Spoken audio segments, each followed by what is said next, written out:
ఈరోజు దేవుడు ఏమని మాట్లాడుతున్నాడో ఒకసారి చూద్దాం. మరి దేవుని యొక్క వాక్యము సామెతల గ్రంథం, సామెతలు 20వ అధ్యాయము 22వ వచనాన్ని చదువుకుందాం.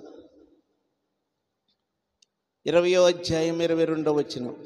కీడుకు ప్రతి కీడు చేసేదని అనుకున్న కీడుకు ప్రతి కీడు చేసేదని అనుకున్న వద్దు. దేవునికి స్తోత్రం. ఈ మాట చాలా ఆశ్చర్యం కలిగిస్తుంది. ఏ మాట ఆశ్చర్యం కలిగిస్తుందని అంటే, కీడుకు ప్రతి కీడు చేసేదనని అనుకోవద్దు. నీకు చాలామంది కీడు చేసేవారు ఉన్నారు. ప్రేమైన దేవుని బిడ్డ, ఎవరికి లేరు? నీకు ఉన్నారు. అలాగే నిలబడే నాకు ఉన్నారు. ప్రతి ఒక్కరికి కూడా ఎవరొకరు కీడు చేసేవారు ఖచ్చితంగా ఉన్నారు. ప్రియులారా, ఆ కీడు చేసిన వారిని చూసినప్పుడు మనకు చాలా బాధ కలిగిద్ది. నిజంగా బాధ అంటే మామూలు బాధ కాదు. ఎందుకనంటే సామాన్యం కాదు. వారికి నీవు మేలు చేస్తున్నావు కదా, మరి నీకే ఎందుకు కీడు చేస్తున్నారు వారు అని అంటే, ప్రేమైన దేవుని బిడ్డలారా, నీవంటే వారికి అసూయ. ఏంటంటే చెప్పండి, అసూయ. దేవునికి స్తోత్రం. అలాగే నీవంటే వారికి మత్సరము. ఏంటి చెప్పండి? మత్సరము. నీవంటే ద్వేషము. దేవునికి స్తోత్రం. కొంతమందికి కోపం పోతుంది కానీ ద్వేషం మట్టికి పోదండి. ద్వేషం ఉంటుంది లోపల, కోపం పోతుంది. నీ మీద కోపం పోవచ్చు కానీ ద్వేషం అలాగే ఉంటుంది. అది లోపల వారిని ప్రతి విషయంలో కూడా ఏదో రకంగా నీ మీద కీడి చేసే ప్రయత్నాలు చేపిస్తుంది అన్నమాట. ద్వేషం. దేవునికి స్తోత్రం కలిగినగా. అలాంటి వారిని మనం చూసినప్పుడు నిజంగా చాలా బాధ కలిగిద్ది, చాలా బాధ కలిగిద్ది. ఎందుకనంటే, వారు నాకు కీడు చేస్తున్నారయ్యా, నేను వారికి చేసింది మేలే, కానీ నాకు వారు కీడు చేస్తున్నారని బాధ. దేవునికి స్తోత్రం. ఓర్చుకుంటున్నావు నువ్వు. ఎందుకనంటే నీవేమో వారి మేలు కోరుకుంటున్నావు, వారైతే నీకు కీడు చేస్తున్నారు. నీవైతే వారి మేలు కోరుకుంటున్నావు. దేవునికి స్తోత్రం. హల్లెలూయా. అది నీ జీవితంలో ఖచ్చితంగా జరుగుతుంది. నువ్వు మేలే చేస్తున్నావు కానీ వారైతే ఏం చేస్తున్నారో తెలుసా? నీకు కీడు చేస్తున్నారు. నీకు కీడు జరగాలని కోరుకుంటున్నారు.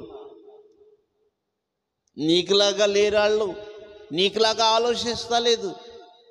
నువ్వైతే ఏమో ఆలోచిస్తున్నావు అనంటే, వారికి మేలు జరిగితే బాగుండేది అని నువ్వు ఆలోచిస్తున్నావు, దేవుణ్ణి అడుగుతున్నావు. ప్రేమైన దేవుని బిడ్డలారా, ఎందుకనంటే నీకు మేలు చేయటము అలవాటు. వారైతే కీడు చేస్తున్నారు. దేవుడు అంటున్నాడు కదా, కీడుకు ప్రతి కీడు చేసేదనని అనుకోవద్దు. యెహోవా కొరకు కనిపెట్టుకుని ఉండుము, ఆయన నిన్ను రక్షించెను. దేవునికి స్తోత్రం కలిగిన గాక. వారిలాగా నువ్వు అనుకోవద్దు.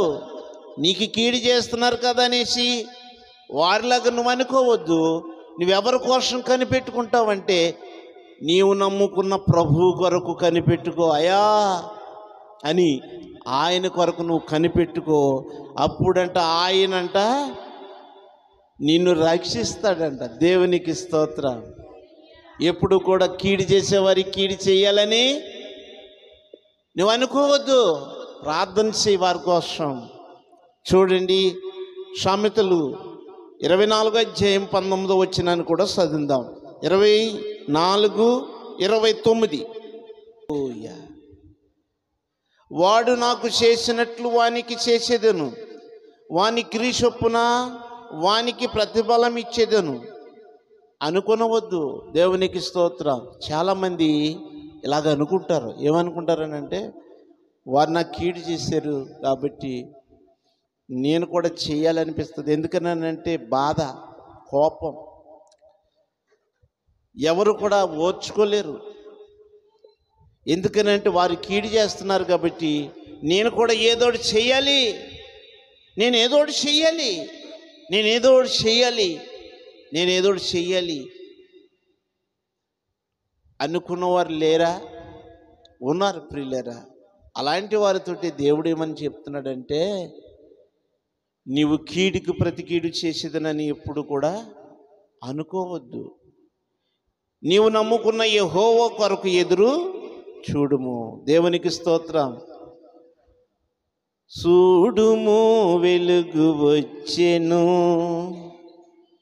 నీపై ఉదయించెను.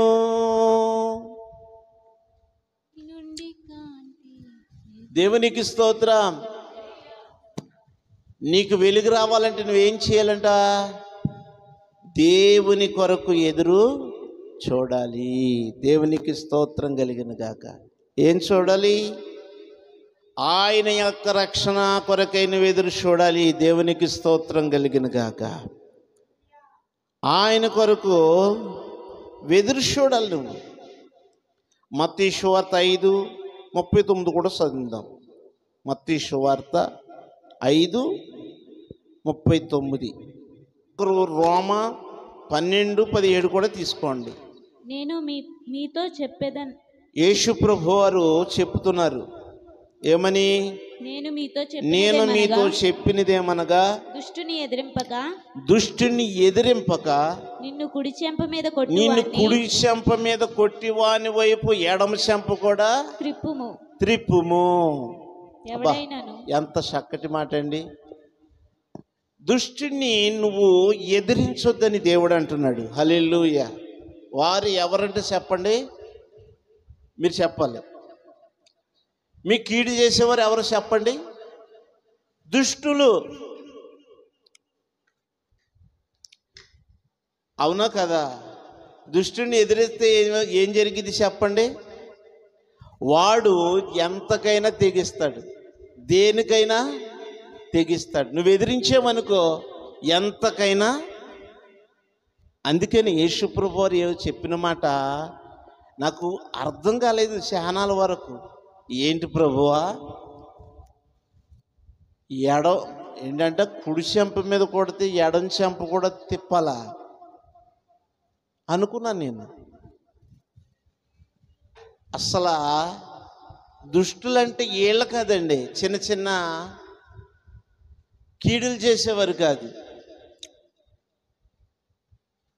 కొందరు ఉంటారే, ప్రాణం తీయటానికి కూడా వెనక తీరు. దేవునికి స్తోత్రం. ఏం తీరండి చెప్పండి? ప్రాణం తీయటానికి కూడా వెనకాడరు. నిన్నేం చేయటానికైనా, ఏది చేయటానికైనా వారు ఇష్టపడతారు, సిద్ధపడతారు. కారణం ఏంటో తెలుసా? మర్డర్లు చేసేవాడు ఉన్నాడు అనుకోండి, కోళ్ళని కోసినట్టు కోసేస్తాడు మనుషుల్ని. ఏం చేస్తాడా? ఆడు మంచుడా? దుష్టుడాడు. అవునా కదా? వాడు దుష్టుడు గనుక ప్రభు చెప్పింది ఏంటో తెలుసా? నీ కుడి చెంప మీద కొట్టినప్పుడు నీ ఎడమ చెంప కూడా త్రిప్పు, అంతేగాని ఎదిరించొద్దు. ఎదిరితే ఏమవుతుంది చెప్పండి అమ్మా? చంపేస్తాడు. కోడిని కోసినట్టు కోసేస్తాడు అంతే. అలాంటి వాళ్ళు లేరా చెప్పండి? మనకైతే ఇక్కడ జరగవు, కానీ కొన్ని టౌన్లోను, విజయవాడ పెద్ద పెద్ద టౌన్లో జరుగుతూ ఉంటాయి. ఏం చేస్తారో తెలుసు? చంపేస్తారు మనుషుల్ని.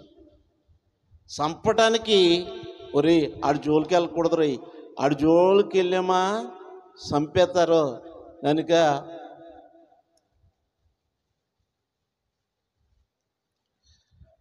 మౌనంగా ఉందాం. దేవుని స్తోత్రం. ఎందుకో తెలుసా? వాడి దుష్టుడు కనుక వాడు ఎంతకైనా తెగిస్తాడు కనుక నిన్ను కొట్టాడని, లేకపోతే నిన్ను తిట్టాడని, నిన్నేదో చేసాడని నువ్వు వాడిని ఎదిరించొద్దు. దేవునికి స్తోత్రం. నువ్వు ఎదిరిస్తే ఏమవుతుందో తెలుసా? నీ ప్రాణం తీయటానికి కూడా వెనక తీయడు. మరి మీకు చేతబడి చేసి వాళ్ళు ఎవరు అనుకుంటున్నావు? వాళ్ళే. అవునా కదా? చేతబడి చేసే వాళ్ళు ఎవరా? వాళ్ళే. వాళ్ళని ఎదిరిస్తే ఏం చేస్తారు? వాళ్ళు నీ అంతి తేలుతాండ్రా అంటాడు. ఏమంటాడు చెప్పండి? నీ అంతి తేలుతాండ్రా అంటాడు. ఆవిడ దుష్టుడాడు. అవునా కదా? అందుకని నన్ను ఎదిరించకూడదు. దేవుడు చెప్పేది అది. ఒకవేళ కొట్టాడు అనుకో, సరే కొడితే కొట్టాడులే, అవసరం తీసి అమ్మ మీద కూడా కొడతాడులే,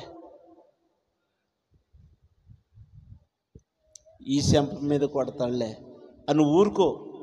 నువ్వేం చేయాలంట? యెహోవా కొరకు ఎదురు చూడాలంట.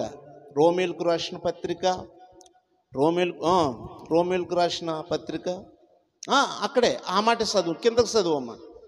5వ అధ్యాయము 39వ వచనం. ఎవడైనాను నీ మీద వేద్యము చేసి, ఎవడైనాను నీ మీద వేద్యము వేసి నీ అంగి తీసుకుని నువ్వెడల వానికి నీ పై వస్త్రము కూడా ఇచ్చే. దేవునికి స్తోత్రం. ఎవడైనా అన్యాయంగా అక్రమంగా నీ మీద వేద్యమేసాడనుకోండి, అక్రమంగా నీ మీద వేద్యమేసాడు అనుకోండి, నువ్వేం చేస్తావు తెలుసా? అని బెదిరించుకోకుండా, బాబు ఇది కూడా తీసేసుకో. ఎందుకంటే వాడు దుష్టుడు, ఎంతకైనా తెగిస్తాడు. ఎంతకైనా తెగిస్తాడండి. అలాంటి వాళ్ళు లేరా చెప్పండి? ఎంతకైనా తెగిస్తారు. కారణం ఏంటో తెలుసా? వారు దుష్టుల మాట. హల్లెలూయా.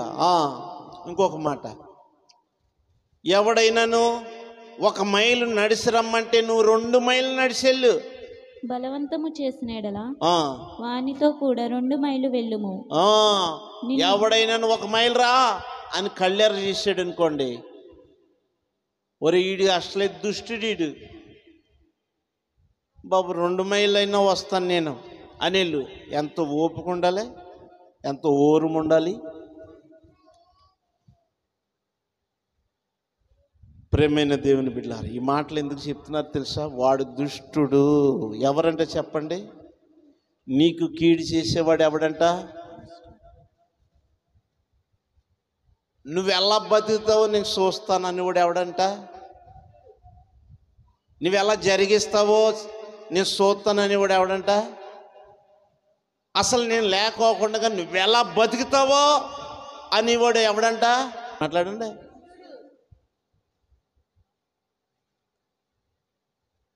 భర్తలు కూడా ఉంటారు కదా, నేను లేకోకుండా ఎలా బతుకుతావు నేను చూస్తా. పోనీ భర్త మంచోడే, దేవునికి స్తోత్రం. భర్తను ఆపేసే వాళ్ళు ఉన్నారు, దేవునికి స్తోత్రం. రేయ్ ఏంట్రా ప్రతి దానికి మీ ఆవిడని వెనకేసుకొస్తావేంట్రా? లోకు కదేంట్రా? అయ్యి నువ్వు కూర్చోమంటే కూర్చోవాలి, నుంచోమంటే నుంచోవాలి.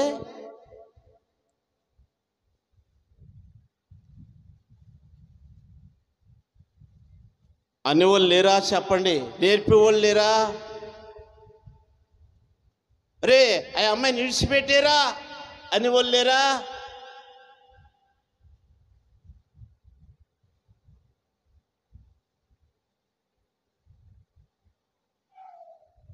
వాడికి నేర్పించేవారు దుష్టులు. దేవునికి స్తోత్రం. అదే భర్తనే కూడా. దేవునికి స్తోత్రం. హల్లెలూయా, హల్లెలూయా. ఇలాగా ప్రతి వారు కూడా చాలా బాధలు పడుతున్నారు. ఎవరి వలనంటే దుష్టుని వలన. అందుకే కీడికి ప్రతి కీడు చేసేదినని నువ్వెన్నడూ కూడా అనుకొనవద్దు. యెహోవా కొరకు ఎదురు చూడుము. ఎదురు చూస్తే ఏంటంట? దేవుని కోసం నువ్వు ఎదురు చూస్తే, దేవుని కోసం నువ్వు దెబ్బలు తింటే, దేవుని మాట కోసం నువ్వు ఓర్చుకుంటే ఏం జరుగుతుందో చూద్దాం. దేవునికి స్తోత్రం. రోమీయులకు రాసిన పత్రిక 12వ అధ్యాయం 17వ వచనం 19వ వచనం దాకా చదువుదాం. కీడుకు ప్రతి కీడు ఎవ్వనికి చెయ్యవద్దు. కీడుకు ప్రతి కీడు ఎవనికి చేయకము, మనుషులందరి దృష్టికి యోగ్యమైన వాటిని గూర్చి ఆలోచన కలిగి యోగ్యమైన వాటిని గూర్చి ఆలోచన కలిగి ఉండుడి. సత్యమైతే నువ్వు మంచిగా ఆలోచించే, అంతే సరిపోద్ది. యోగ్యమైన దానికోసం ఆలోచించే. మందిరం పనిచేస్తున్నాము, యోగ్యమైందా కాదా చెప్పండి. మంచి కూర వండుకుంటున్నాము, యోగ్యమైందా కాదా? ఎందుకనంటే కష్టపడి వస్తాడు భర్త, పిల్లలు శుభ్రంగా తినాలనుకుంటాం, మంచిదే, దేవునికి స్తోత్రం, హల్లెలూయా. అలాగే భార్యని చక్కగా మంచి షాపింగ్ తీసుకెళ్తాం, మంచిదే, దేవునికి స్తోత్రం. అలాగే భర్తని మంచిగా చూసుకోవాలి, అది మంచిదే, దేవునికి స్తోత్రం, హల్లెలూయా. కానీ కొందరు ఏం చేస్తారంటే, ప్రేమైన దేవుని బిడ్డలారా, దుష్టిని ఆలోచన చొప్పున ఉంటారు. దుష్టిని ఆలోచన చొప్పున కొందరు ఏం చేస్తారనంటే, యోగ్యమైన పనుల్ని చెడగొట్టడానికి, మంచి పనుల్ని చెడగొట్టడానికి, దేవునికి స్తోత్రం, కొందరు ఏం చేస్తారో తెలుసా? వీళ్ళని ఎలాగైతే అడ్డపడితే, వీళ్ళు ఎలాగైతే ఆగిపోతారు, ఎలాగైతే వీళ్ళు తగ్గుతారు, వీళ్ళు ఎలాగైతే ఏదో రకంగా ఏదో ఒకటి చేసి వీళ్ళని ఏం చేయాలనంట, వాళ్ళు కాళ్ళు మొక్కించుకోవాలని, లేకుంటే వాళ్ళ కింద బానిసలుగా ఉంచుకోవాలని, లేకుంటే వారి చేతి కింద ఉంచుకోవాలని. ఈ ఆలోచనలు ఎవరికి వస్తాయి చెప్పండి? దుష్టులకు వస్తాయండి, మంచోళ్ళకి రావు. దేవుని స్తోత్రం. మంచోడు ఎప్పుడు మంచిగానే ఆలోచిస్తాడు. యేసు ప్రభు వారు చక్కటి మాటలు కొన్ని విషయాలు చెప్పుకొచ్చారు. నీ విరోధస్తులు ఒక చెంప మీద కొడితే రెండో చెంప త్రిప్పుము, నువ్వు దేవుని కొరకు ఎదురు చూడుము, అప్పుడు ఆయన నిన్ను రక్షిస్తాడు. రక్షించడమే కాదు కానీ మరొక మాట ఏంటంటే, రోమీయులకు రాసిన పత్రికలో అపోస్తులుడైన పౌలు ద్వారా మాట్లాడిన మాట ఏంటంటే, 12:17 నుండి చదివితే, పరిశుద్ధులు అవసరమా? పరిశుద్ధులు ఎవరు ఇక్కడ? పరిశుద్ధులు ఎవరు ఇక్కడ? దేవుని స్తోత్రం, హల్లెలూయా. పరిశుద్ధులు ఎవరనంటే, యేసు కొరకు ఎవరైతే పవిత్రంగా ఉంటున్నారో వారే, దేవునికి స్తోత్రం, వారే పరిశుద్ధుల మాట. దేవుని వాక్యానికి లోబడేవారు పరిశుద్ధులు. ఇప్పుడు మీరు పరిశుద్ధులు అనుకోండి, మరి మీ పైన ఉన్న పాస్టర్ గారు ఎవరో చెప్పాలి, అతి పరిశుద్ధులు. దేవునికి స్తోత్రం, బాగా చెప్పింది అమ్మాయి, నిజంగా అతి పరిశుద్ధులు. పరిశుద్ధుల అవసరాల్లోనూ చదువమ్మా, పాలు పొందుసు శ్రద్ధగా ఆతిథ్యం ఇచ్చుచుండుడి. శ్రద్ధగా ఆతిథ్యం ఇస్తూ ఉండండి, ఆతిథ్యం ఇస్తూ ఉండండి. మిమ్మల్ని హింసించు వారిని దీవించుడి. మిమ్మల్ని హింసించే వారిని దీవించండి. దీవించుడు గాని శపింపవద్దు. శపించొద్దు మీరు. దేవుని స్తోత్రం. ఆ పాపం మీరెందుకు తెచ్చుకుంటాం? మీరు వాళ్ళ లెక్కల్లోకి వెళ్ళమాకండి. మిమ్మల్ని హింసించే వారిని దీవించండి, దీవించండి. ప్రభువా వారిని దీవించు, ప్రభువారిని దీవించు, ప్రభువారిని దీవించు. Okay okay okay. సంతోషించు వారితో సంతోషించుడి. సంతోషించే వారితో సంతోషించండి. త్వరగా చదవాలి. ఏడ్చు వారితో ఏడుడి. ఏడ్చే వారితో ఏడవండి. ఒకరినొకరు మనసు కలిగి ఉండుడి. ఒకరినొకరు మనసు కలిగి ఉండండి. హెచ్చువాటి యందు మనసుంచక. హెచ్చువాటి యందు మనసుంచక అంటే, హెచ్చువాటి యందు మనసుంచకంటే అమ్మా ఇది హెచ్దే కదా ఇది అమ్మా. సపరి హెచ్చువాటి కదా, అవును కదా. హెచ్చువాటి యందు మనసుంచక అని అంటే అవి చెప్పి ఆగమ్మాయి, నువ్వు ఆగు. హెచ్చువాటి యందు మనసుంచక అని అంటే ఇది హెచ్చువాటిదే వస్త్రాల్లోను అనుకుందాం. ఎందుకంటే తక్కువ వస్త్రాలు ఉన్నాయి, హెచ్చువాటిదే. హెచ్చువాటి యందు మనసుంచక అని అంటే మీకు ఉదాహరణకు చెప్తున్నాను అనమాట. మీకు తలకు మించిన పని మీరు పెట్టుకోమాకండి. దేవునికి స్తోత్రం, హల్లెలూయా. అంటే మీరు దేనికైతే తగిన వారిగా ఉంటారో దాన్నే కొనసాగించండి. దేవుని స్తోత్రం. ఇది నేను వేసుకోగలను కనుక, దీన్ని భరించగలను కనుక, దీని స్థాయి నాకు ప్రభు ఇచ్చాడు కనుక, నాకు ఉంది కనుక నేను వేసుకోగలుగుతున్నాను. దేవుని స్తోత్రం. అలాగని అందరూ కూడా చేయవలసిన పని లేదు. ఇంతవరకు నేను కూడా మామూలు బట్టలు వేసుకోలేదా?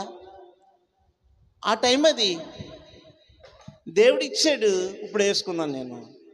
హెచ్చువాటి యందు మీరు మనసుంచక తగ్గువాటి యందు ఆసక్తులై ఉండుడి. తగ్గువాటి యందు నీకెక్కడైతే సమాధానంగా, అంటే నువ్వు ఎంతవరకు అయితే ఉంటావో అంతలోనే తగ్గువాటి అంటే వాటితోనే తృప్తిగా ఉండు. దేవుని స్తోత్రం.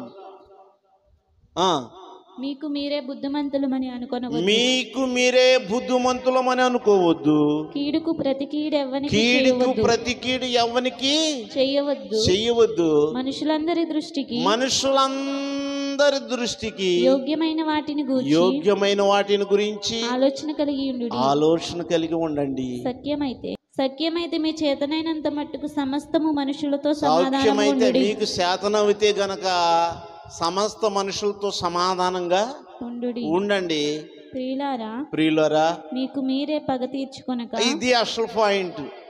ఇప్పుడు అసలు పాయింట్లోకి వస్తున్నాం మనం. చూడండి, ఆ దేవుడు ఎందుకన్నాడో తెలుసా? దుష్టుని ఎదిరించొద్దు అని ఎందుకంటున్నాడంటే, దుష్టుని శపించొద్దు, దీవించు, ప్రేమించు, దేవుని కొరకు ఎదురు చూడమని ఎందుకన్నాడంటే, ఇప్పుడు అసలు పాయింట్లోకి వస్తున్నప్పుడు. ఓకే. ప్రియులారా మీకు మీరే పగ తీర్చుకోవద్దు. దేవుని ఉగ్రతకు అది మీరే పగ తీర్చుకోవద్దు. ఈ మాట వినాలి, జాగ్రత్తగా వినాలి. మీకు మీరే పగ తీర్చుకోవద్దు. మీ దగ్గర బాంబులు అవసరం లేదు, ఆయుధం అవసరం లేదు. ఏంటి, ఏది కత్తి కానీ ఈ కర్ర కానీ ఏది చేత్తో పట్టుకోవద్దు. మీరు ఎలా ఉండాలనంటే దేవుని ఉగ్రతకు చోటివ్వండి. దేవునికి స్తోత్రం. ఏమివ్వాలంట? దేవుని ఉగ్రతకి చోటివ్వండి. దేవుడు శాంతంగా ఉంటున్నాడంటే చాలామందికి ఎలా ఉంటుంది చెప్పండి? ఏమండి, శాంతంగా ఉంటున్నాడు కదా దేవుడు, నేనేం చేసినా పర్వాలేదులే, నాకేంట్లే అనుకునే వాళ్ళు ఉన్నారు కొందరు. దేవుని స్తోత్రం. తెగ ఎర్రవిగిపోతున్నారు, తెగ ఇదైపోతున్నారు.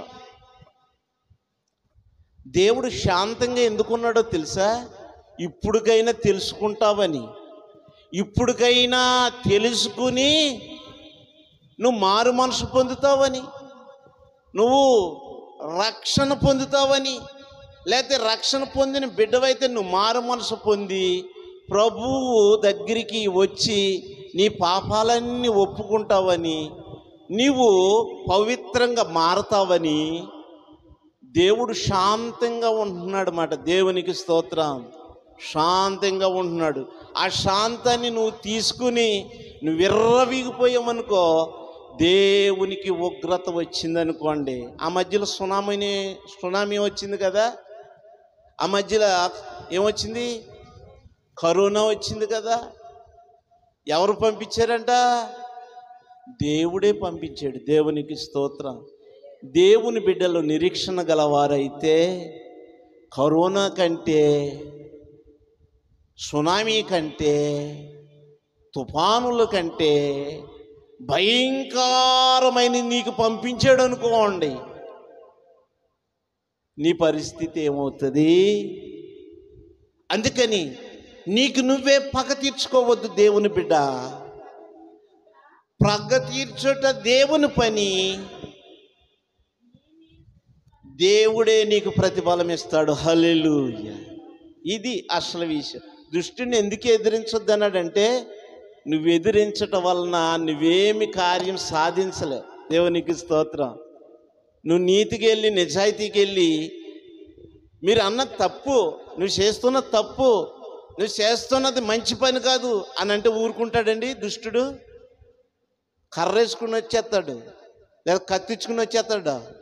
అవసరమైతే పోలీస్ స్టేషన్ కూడా కొనేస్తారన్నమాట. డబ్బు ఉంది కదా, బలం ఉంది కదా, ఆస్తిపరులు కదా, గర్వం ఉంది కదా, అవసరమైతే సీఎంని కొనేస్తారు, అవసరమైతే ప్రధానమంత్రిని కొనేస్తారు. ఎందుకని అంటే డబ్బు ఉంది. దేవునికి స్తోత్రం. ఈ డబ్బున్న వాడితోటి మనము ఏ విషయంలో కూడా, ఈ గర్వం ఉన్న వాడితోటి ఏ విషయంలో కానీ, మూర్ఖుడైన వాడిదైనా దుష్టుడైనా వాడి జోలికి వెళ్ళకూడదు. దేవునికి స్తోత్రం. నీవు ప్రార్థన చేస్తే దేవుడు శాంతంగా ఉన్నాడు అనుకుంటున్నారు. దేవుని కోపము వారి మీదకు వస్తే వారి పరిస్థితి ఎలా ఉంటుందో చూడాలి. దేవునికి స్తోత్రం. దేవుని కోపం వస్తే వారి పరిస్థితి ఎలా ఉంటుందో చూడాలి మనం. అది దేవుని బిడ్డ లక్షణం అంటే. దేవునికి స్తోత్రం. మన కళ్ళ ముందు మనం చూస్తాం వారిని, ఖచ్చితంగా చూస్తామా లేదా? ఖచ్చితంగా చూస్తాం. దేవుడు నమ్మదగిన వాడు. హల్లెలూయా, హల్లెలూయా. దేవుడు పిలిచాడండి. దేవుడు పిలిచిన దేవుడు నీతో మాట్లాడుతున్నాడు. ఏమనో తెలుసా?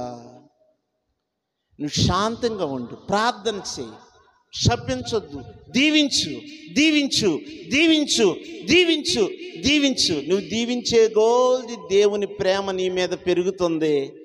నిన్ను ఎదిరించిన దుష్టుడి మీద ఆయన కోపం రగులుతుంది. దేవునికి స్తోత్రం కలిగినగా. హల్లెలూయా. విశ్వాస వీరులనే జబితలోకి వాక్యం చెప్దాం అనుకున్నాను ఈ వారం. కానీ ఈ సబ్జెక్టు ప్రభు నాకు ప్రేరేపించి ఇది మాట్లాడమన్నారు. దేవునికి స్తోత్రం కలిగినగా. హల్లెలూయా. మరి ఎందుకు మాట్లాడమన్నారు నాకు తెలియదు. కానీ దేవుడు శాంతంగా ఉన్నాడు కదా, దేవుడు కృపగలవాడు కదా, ఆయన కృపను మనం ఏం చేసినా క్షమించేస్తున్నాడు కదా, ఏం చేసినా కానీ మన మాటే. ఉజ్జియా ఉన్నాడు బైబిల్లో. అతడు స్థిరపడిన తర్వాత ఏమొచ్చిందంట? అతనిలోనూ గర్వం వచ్చింది. ఆ గర్వముతోని దైవజనుణ్ణి, అలాగే దేవుని కూడా లెక్క చేయలేదంట. దేవునికి స్తోత్రం. ఆ ఉజ్జికి ఏమొచ్చిందో చివరికి కుష్టి వ్యాధి వచ్చింది. ఏమొచ్చింది? మరి జాగ్రత్త. కుష్టి నీకు వచ్చిందనుకోండి, మామూలుగా ఉండదు. ఏళ్ళు తినేస్తాయి, ఊళ్ళంతా చిట్లిపోద్ది. తీసుకుని తీసుకుని చచ్చిపోదామన్నా కానీ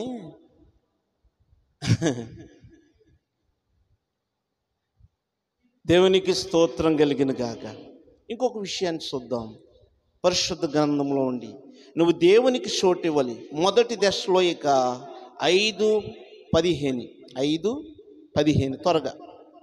ఎవడును కీడునకు ప్రతి కీడు ఎవ్వనికి ఎవడు కూడా కీడికి ప్రతి కీడును ఎవ్వనికి చేయకుండా చేయకోకుండా చూచుకొనుము. దేవునికి స్తోత్రం. హల్లెలూయా. నేను మట్టిగా అదే అనుకుంటానండి. మీరేమనుకుంటారు నాకు తెలియదు. కానీ నాకు కీడు చేసేవారు ఉన్నారనుకోండి, మనం కీడు చేయకూడదు. దేవుడు చెప్పాడు మనకి. ఏమన్నా తెలుసా?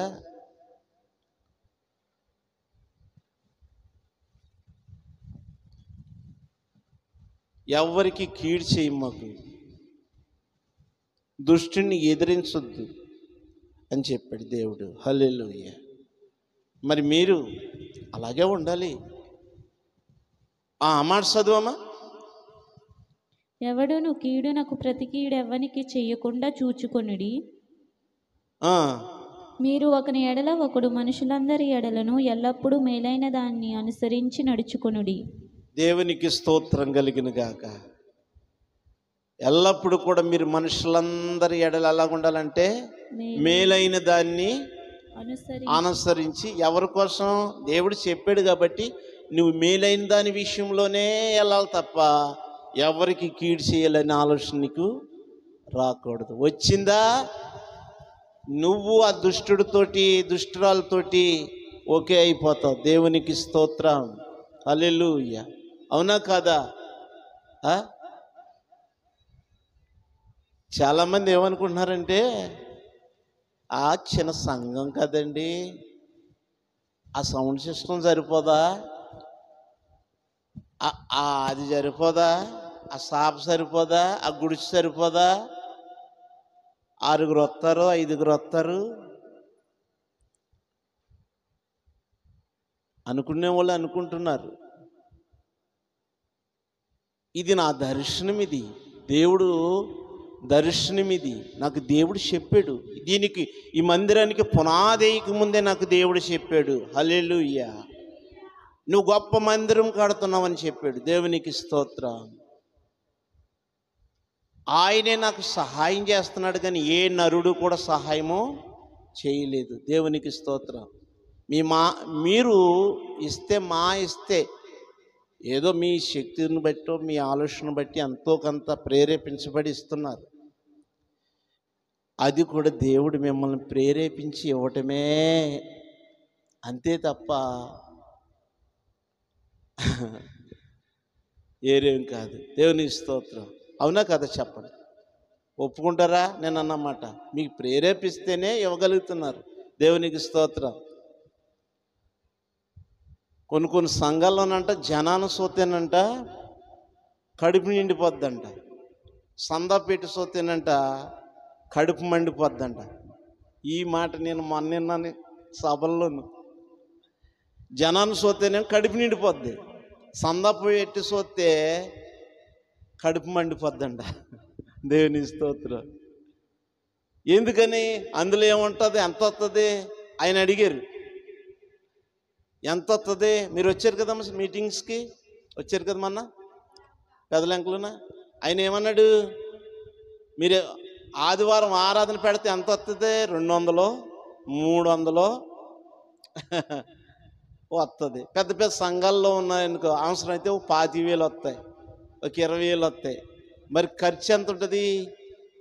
దేవునికి స్తోత్రం. ఎందుకనంటే ఒకళ్ళు ఉన్నారనుకోండి, దేవునికి స్తోత్రం, దేవుడు మహిమ స్వరూపుడు, ఆశ్చర్యకరుడు, ఆలోచనకర్త. దేవునికి స్తోత్రం. దైవజనుడి యొక్క సంబంధం దొరకటం అంటే ఎలా ఉంటుంది చెప్పండి? మొన్న మధ్యలో మా చిన్న పాపకి సంబంధానికి వెళ్ళాం. వెళ్ళవలసిన పరిస్థితి అంటే నాకు కాదు కానీ మొత్తమే మా పిల్లలు వెళ్దామని అంటే వెళ్తే దైవజన్నే అడుగుతున్నారు. వాళ్ళు ఎంత? 10 లక్షలు ఇవ్వండి అండి. దేవుని స్తోత్రం. అంటే దేవుణ్ణే అడుగుతున్నారు అన్నమాట. 10 లక్షలు ఇవ్వండి. హల్లెలూయా. ఎవరిని అడుగుతున్నారంట? ఇప్పుడు దేవుని మీద నేను ఆనుకుని ఉన్నాను. ఇప్పుడు దేవుడిస్తేనే నేను తింటాను, దేవుడిస్తేనే నేను బ్రతుకుతాను. ఇప్పుడు నేను వాళ్ళు 10 లక్షలు ఇవ్వాలంటే నేను ఏం చేయాలి? అయ్యా నువ్వు దేవునికి స్తోత్రం. నేను అనుకున్నానా, దేవుణ్ణి అడుగుతారు ఏంట్రా బాబు వీళ్ళు అనుకున్నాను నేను. దేవునికి స్తోత్రం. చాలామంది దేవుణ్ణి అడిగే వాళ్ళు ఉన్నారండి, డిమాండ్ చేసేవాళ్ళు ఉన్నారు. ఎంతతో? దేవునికి స్తోత్రం. అలాంటివి వద్దు మనకి, అలాంటి సంబంధాలు మనకొద్దు. దేవుని స్తోత్రం కలిగింది కాక. దేవుణ్ణి అడుగుతావు నువ్వు, దేవుని సేవకుడిని అడుగుతావు నువ్వు. దేవుడు కళ్ళెరు చేస్తే నీ బ్రతికేమైపోతుందో ఒకసారి ఆలోచించు. హల్లెలూయా. దేవుడు నీకు ఇచ్చేది ఆపేది నువ్వేమైపోతావో ఒకసారి ఆలోచించు.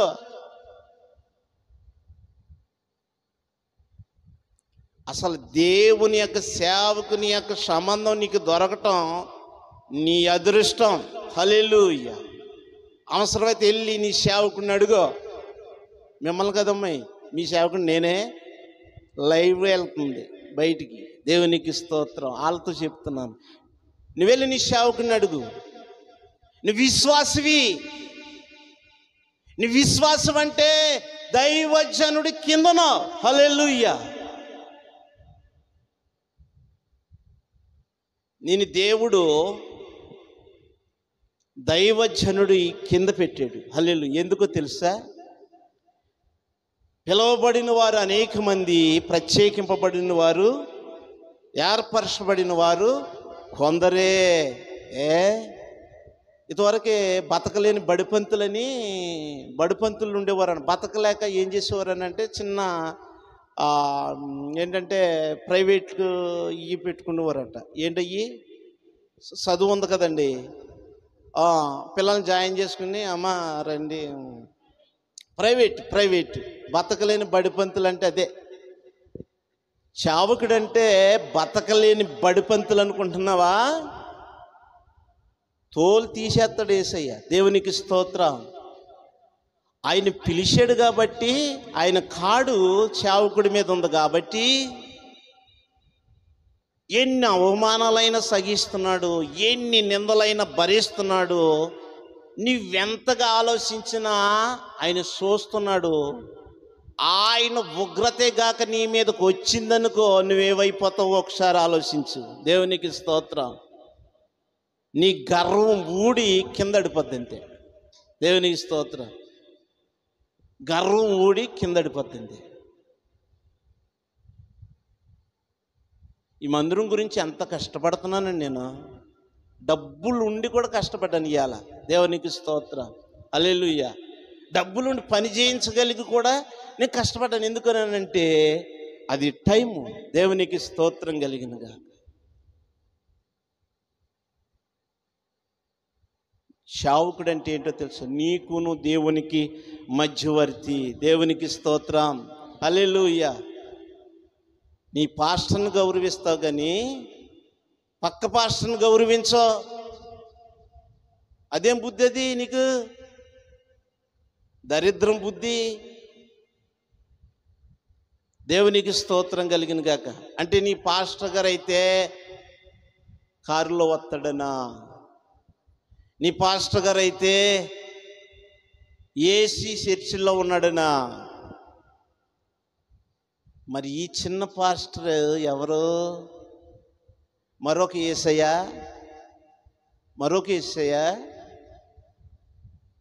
ఎంతమంది ఉన్నారు యేసయ్యలు? ఒక్కడే. దేవునికి స్తోత్రం. హల్లెలూయా. నీవే నిజమైన విశ్వాసం అయితే, నిజమైన భక్తురాలు అయితే నువ్వు ఎలాగో చూడాలి తెలుసా? దైవజనుల్లో దేవుణ్ణి చూడాలి. హల్లెలూయా. హల్లెలూయా. అది నీ భక్తి. దేవుని స్తోత్రం కలిగిన. హల్లెలూయా. ప్రేమైన దేవుని బిడ్డలారా, చూడండి 1 పేతురు, చివరగా 1 పేతురు 3:9. ఆశీర్వాదమునకు వారసులగుటకు పిలువబడుతురు గనుక కీడుకు ప్రతి కీడు ఎవ్వనికి, దూషణకు ప్రతి దూషణయు చెయ్యక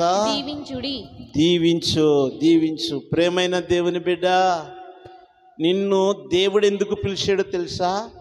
ఆశీర్వదింపబడతావని.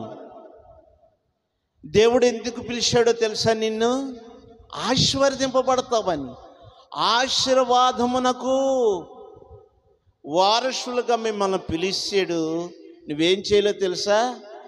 దీవించాలి కానీ కీడుకు ప్రతి కీడు ఎవరికి చేయకుండా చూసుకో. దేవునికి స్తోత్రం. కీడు చేసావా, ఆయన ఉగ్రత నీ మీదకు వస్తుంది. ఖచ్చితంగా వస్తుంది. దాన్ని భరించే శక్తి నీకు ఉండొచ్చేమో. నీ డబ్బు నీతోటి నాశనం అవుతుంది అన్నాడు. ఎవరనే? పేతురు గారి దగ్గరకు వచ్చి, ఎవరు? గారడి సీమోన్ వచ్చి, అయ్యా ఇదిగో డబ్బు సంచెట్టుకొచ్చి అక్కడ ఎట్టి ఆ వరం నాకు ఇవ్వా అని అడిగాడు. దేవునికి స్తోత్రం. అప్పుడు పేతురు గారి కోపం వచ్చి అన్నాడు, ఇది డబ్బుకి అమ్మేది కాదురా, నీ డబ్బు నీతోటే నాశనం అయిపోతురా అన్నాడు. దేవునికి స్తోత్రం కలిగింది. హల్లెలూయా. యేసన్న గారు వాక్యం చెప్తూ ఉంటే ఆయన వాక్యంలో చెప్పబడిన ఒక మాట నేను విన్నాను. ఏమన్నానంటే, నేను నోటంపడి బ్లడ్ కక్కుకుంటా, రక్తం కక్కుకుంటా, ఇస్తర్లు పడేసిన ఇస్తర్లు అన్నం తీసుకుని అది ఏరుకుని తిన్న రోజులు ఉన్నాయి. బస్ స్టాండింగ్లోనూ ఆ బల్లల మీదో లేకపోతే కింద పడుకున్న రోజులు ఉన్నాయి. నేను ఎన్నో శ్రమలు అనుభవించాను. అలాంటి శ్రమను చూసిన దేవుడు ఈరోజు ప్రపంచానికి నన్ను యేసన్నగా మార్చాడు. దేవునికి స్తోత్రం. యేసన్న గారి కంటే గొప్పడు నువ్వు, యేసన్న గారి కంటే గొప్పదానవ నువ్వు. జాగ్రత్తగా ఆలోచించు. యేసన్న గారు మీటింగ్స్కి వెళ్తూ ఉంటే ఎక్కడికి వెళ్ళినా సరే ఆయన పాటలే వినపడుతున్నాయంట. ఈ నేను పాడే పాటలే కదా అని సంతోషపడేవాడంట. ఎందుకని? ఆయన ఎంత తగ్గించుకున్నాడో అంతగా దేవుడు హెచ్చించాడు మాట. ఒక రోజున భోజనానికి వెళ్ళారంట. ఒక అమ్మ పిలిచిందని యేసన్న గారు భోజనానికి వెళ్తే బాగా దీన స్థితిలో వెళ్ళి భోజనం చేస్తున్నాడంట. చాలా రోజుల నుంచి రమ్మంటుంటే సరే వస్తానమ్మని చెప్పి వెళ్ళి అన్నం తింటా ఉంటే భర్త వచ్చాడండి. అన్నాడంటే ఒక మాట. ఏమన్నాడంటే, ఒరే నీకు బుద్ధి లేదా?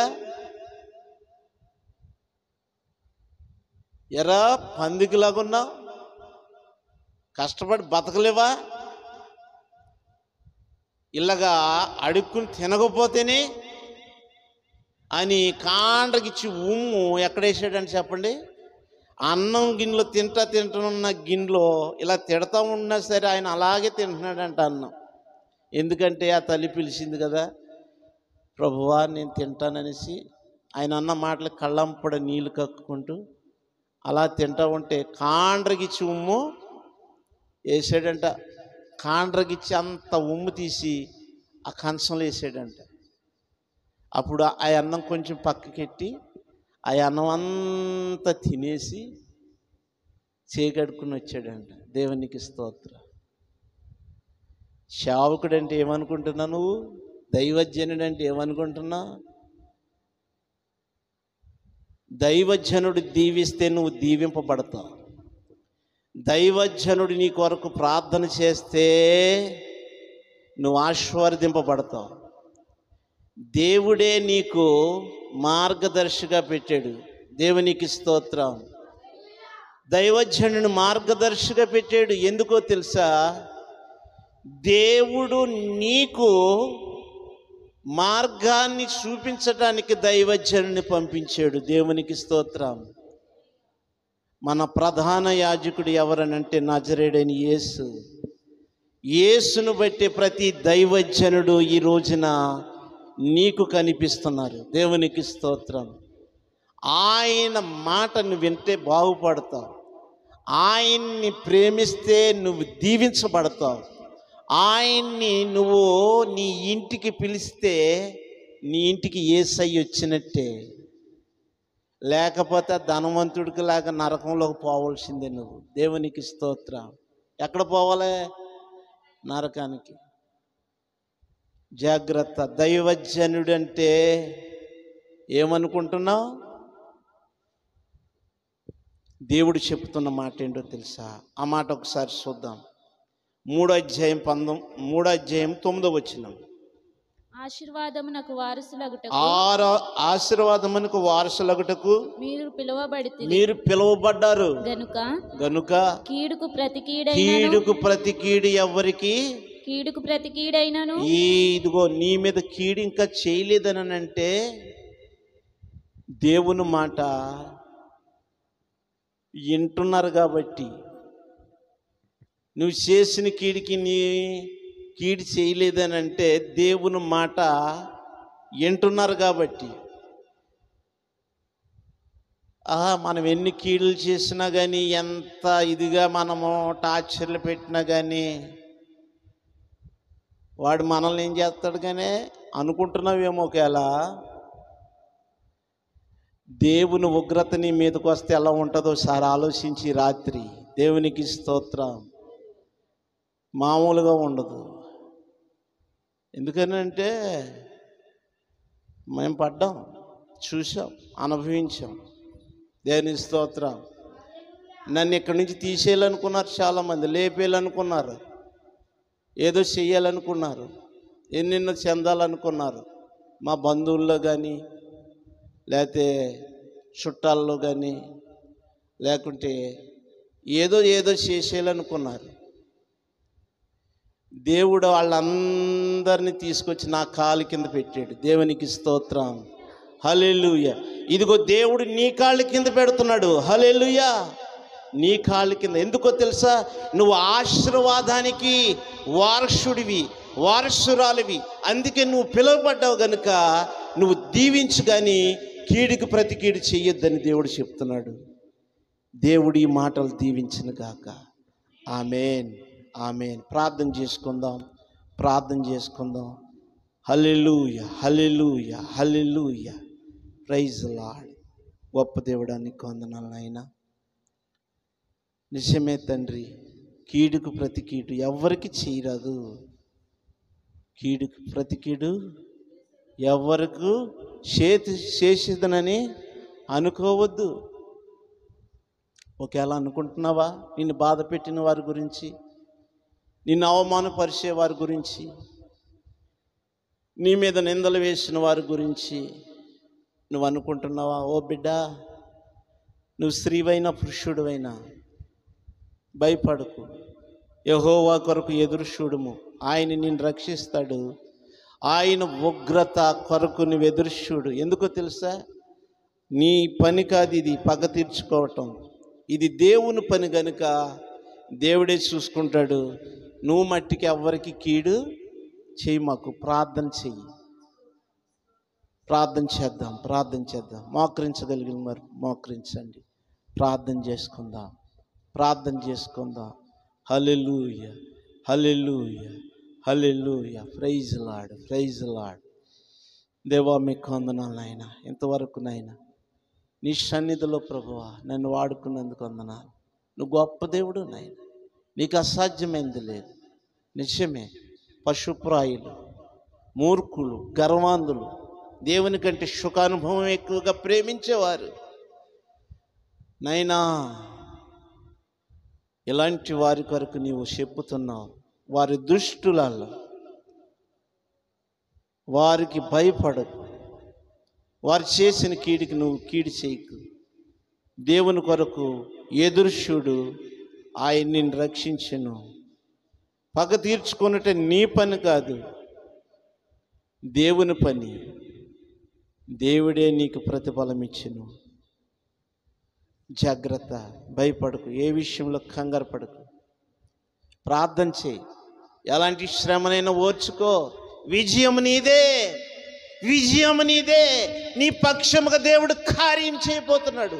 దేవుడు అద్భుతం చేయబోతున్నాడు. దేవుని కార్యాన్ని నిలబడి నువ్వు చూస్తావు, ఖచ్చితంగా చూస్తావు.